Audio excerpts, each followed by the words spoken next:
Hello students. Now this is the lecture of area related to circles. New chapter of class 10th area related to circles. अब इसमें आपके जो syllabus में दे रखा है, आपका जो सिलेबस दे रखा है उस सिलेबस में आपको एरिया रिलेटेड टू सर्कल से जो स्टडी करना है that is area of sector and area of segment. तो एरिया ऑफ सेक्टर क्या होता है और एरिया ऑफ सेगमेंट क्या होता है इसको हम लोग डिस्कस करेंगे. तो फर्स्ट पॉइंट आता है आपका एरिया ऑफ सेक्टर.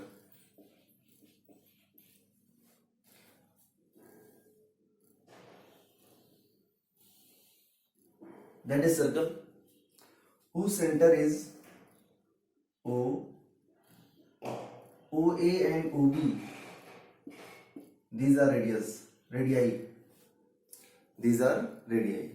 तो एरिया ऑफ सेक्टर क्या होता है?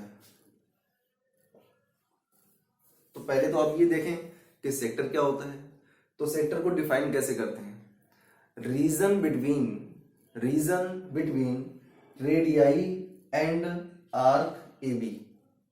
Reason between radii and arc between arc and radii that is known as sector. इसके बाद हमारे पास आता है सेगमेंट.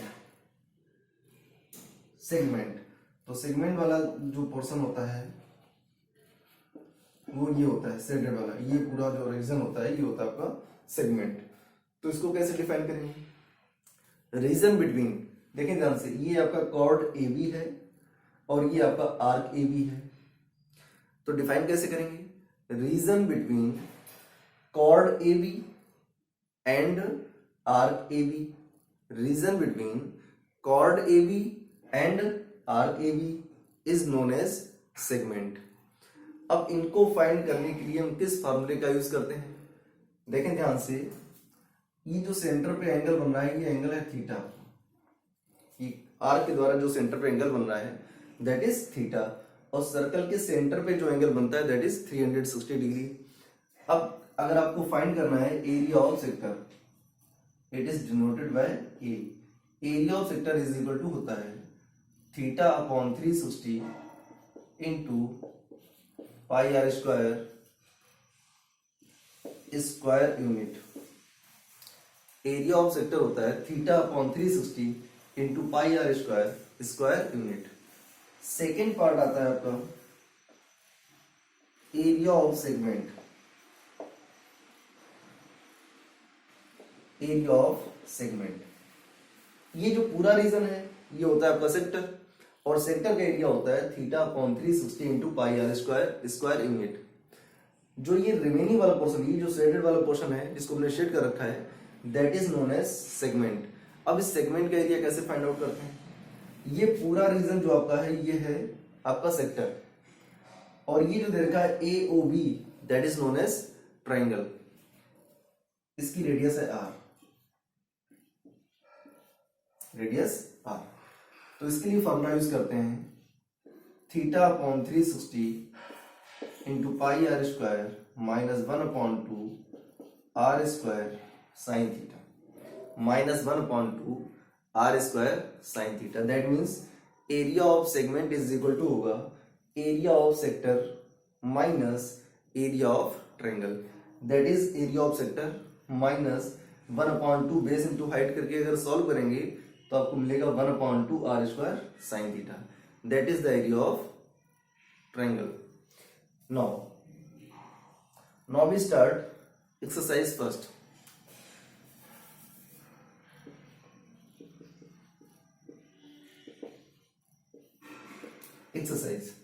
एक्सरसाइज से रिलेटेड जो क्वेश्चंस हैं, फर्स्ट वाली जो आपकी एक्सरसाइज गिवन है उससे रिलेटेड जो क्वेश्चंस हैं उनको हम लोग सॉल्व करेंगे.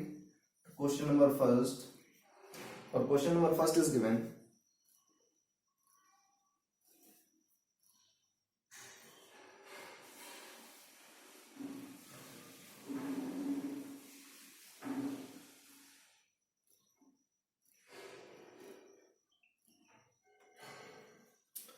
Question first is given the radii of two circles. The radii of two circles are 19 centimeter and 9 centimeter. Two radius are given. R1 is equal to 19 centimeter and R2 is equal to 9 centimeter. Find the radius of the circle which has circumference equal to the sum of the circumferences to the two circles. मतलब ये हुआ, आपको two circles are given. In two circles की radii given है 19 centimetre and 9 centimetre. आपको एक third ऐसा circle develop करना है जिसका सर्कमफेरेंस इन टू सर्कल्स के सर्कमफेरेंसेस के सम के इक्वल है. दैट मींस इसको ऐसे लिखेंगे, आपको फाइंड करना है आर. जिस सर्कल की रेडियस आपको फाइंड करनी है उस सर्कल की रेडियस को कंसीडर किया हुआ है आर.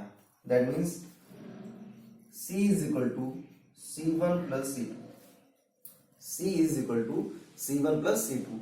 C मीन्स हो गया सर्कमफेरेंस, फर्स्ट सर्कल का सर्कमफेरेंस प्लस सेकेंड सर्कल का सर्कमफेरेंस. और फार्मूला क्या होता है, circumference of circle is equal to होता है 2 पाई r. इसका हो जाएगा 2 पाई r1 और इधर हो जाएगा 2 pi r2. 2 pi r is equal to, दोनों से 2 पाई कॉमन ले लेंगे तो ब्रैकेट में आएगा r1 प्लस r2. ये 2 पाई से 2 पाई आपका कैंसिल हो गया, आपको मिलेगा r is equal to r1 plus r2. R1 की वैल्यू गिवन है 19 centimetre plus R2 is given 9 centimetre. दोनों को प्लस करेंगे तो ये आएगा 28 सेंटीमीटर. दैट मीन्स जो थर्ड सर्कल होगा उसकी रेडियस आपको मिलेगी 28 centimetre. That is answer.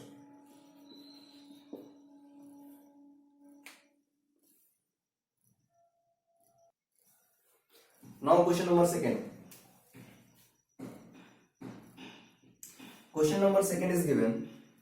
The radii of two circles are 8 centimeter and 6 centimeter. Find the area of the other circle whose area is equal to sum of the remaining two circles. इसका मतलब हुआ कि इन दोनों circle के जो सम, इन दोनों circle के area का जो सम होगा वो थर्ड सर्कल के एरिया के इक्वल होगा. तो इसको कैसे लिखेंगे, मान लेते हैं जो थर्ड सर्कल है उसका एरिया ए है और जो जिनकी रेडियस गिवन है 8 सेंटीमीटर और 6 सेंटीमीटर, इनके एरियाज को कंसीडर करते हैं A1 एंड A2. तो इधर हो जाएगा A1 plus A2. Third circle की जो रेडियस है वो स्मॉलर है जो आपने कंसीडर कर रखी है. इसका एरिया होता है pi r square is equal to pi r1 square plus pi r2 square. यहां से पाई कॉमन ले लेंगे तो ब्रैकेट में बचेगा r1 square plus r2 square और इधर हमारे पास है पाई r स्क्वायर. पाई से पाई कैंसिल हो जाएगा तो आपको मिलेगा r square is equal to r1 square plus r2 square. The value of r1 that is 8 square plus 6 square 64 plus 36 plus करेंगे तो ये मिलेगा आपको 100. दैट मीन्स r स्क्वायर की वैल्यू मिलेगी 100. Now we take square root, then r is equal to 10 centimetre. जो third circle है उसकी रेडियस होगी 10 centimetre. Note it.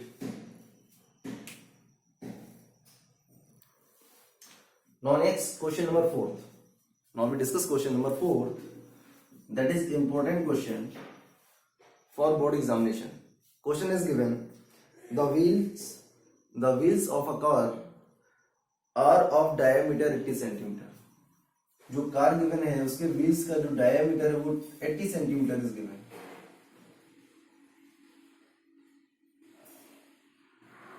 Then radius r is equal to 40 centimeter. How many complete revolution? Revolution means round. How many complete revolution does each wheel make in 10 minutes when the car is traveling at a speed of 66 km? Speed of car that is 66 km per hour. इसको change करेंगे centimetre पर minute, क्योंकि जो radius given है वो centimetre में given है, तो किलोमीटर को चेंज करेंगे सेंटीमीटर में। कैसे चेंज होगा?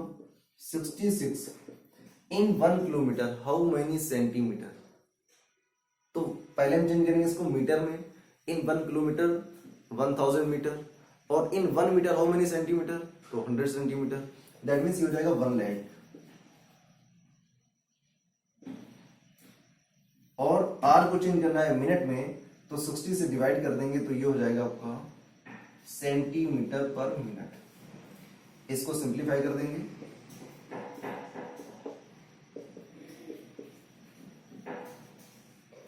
सेंटीमीटर पर मिनट, ये आएगा। इसके बाद अब हम लोग फाइंड करेंगे सरकमफेरेंस। अच्छा, ये जो स्पीड है ये जो डिस्टेंस कवर करता है, डिस्टेंस कवर्ड, डिस्टेंस कवर इन 1 मिनट। जो डिस्टेंस कवर हो रही है व्हील के द्वारा वो 1 मिनट में कितनी कवर हो रही है, that is given centimetre. Now distance cover in 10 minutes, in 10 minutes, तो 10 से मल्टीप्लाई कराएंगे, 10 इंटू 11 एंड 4 टाइम्स 0 सेंटीमीटर। ये टोटल डिस्टेंस कवर की जा रही है। आपको फाइंड करना है number of revolution.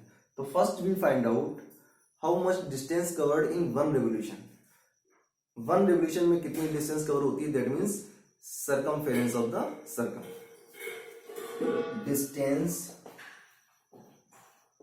Cover in 1 revolution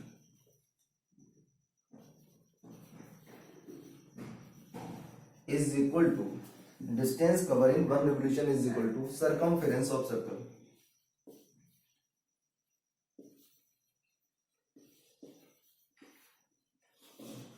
and circumference of circle होता है 2 pi r, 2 into pi, और रेडियस गिवन है आपके पास 40, टोटल आएगा 80 पाई सेंटीमीटर, 80 पाई सेंटीमीटर। अब आपको फाइंड करना नंबर ऑफ रेवोल्यूशन। तो नंबर ऑफ रेवोल्यूशन फाइंड करने के लिए क्या करने पड़ेंगे, total distance upon distance covered in 1 revolution, number of revolution.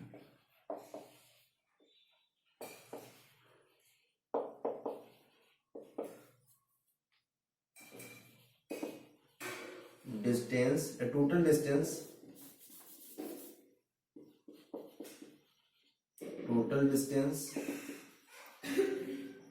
Total upon distance in 1 revolution, distance in 1 revolution, in 1 revolution, in 1 revolution. Total distance cover की गई है 10 इंटू 11,000, 1,10,000, टोटल अपॉन 80 पाई।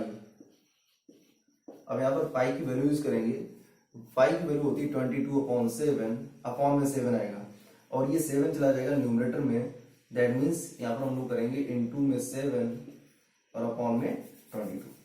इसको सिंप्लीफाई करते हैं, 1 0 से आपका ये 1 0 कैंसिल हो गया, 11 बन जाए 11, 11 2 जा 22 हो गया। तो ये आएगा आपके पास, 7 का मल्टीप्लाई कराएंगे 10,000 में तो आएगा 70,000, और ये हो जाएगा 8 2 जा 16।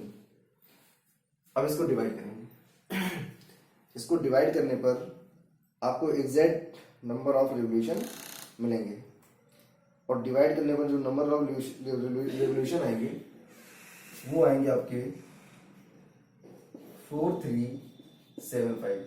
अब इसको डिवाइड करें, 16 4 जा 64, 16 4 जा 64, रिमाइंडर आपका 6 आएगा, कैरी करेंगे 0 को, आ जाएगा 60, 16 3 जा 48, 12 120 हो जाएगा, 16 7 जा और 16 5 जा, आपका डिवाइड हो जाएगा कंप्लीटली। तो आंसर आएगा 4375। दैट मीन्स जो कार का व्हील है वो total number of distance, total number of revolution complete करेगा 4375। बहुत ही इंपॉर्टेंट क्वेश्चन है।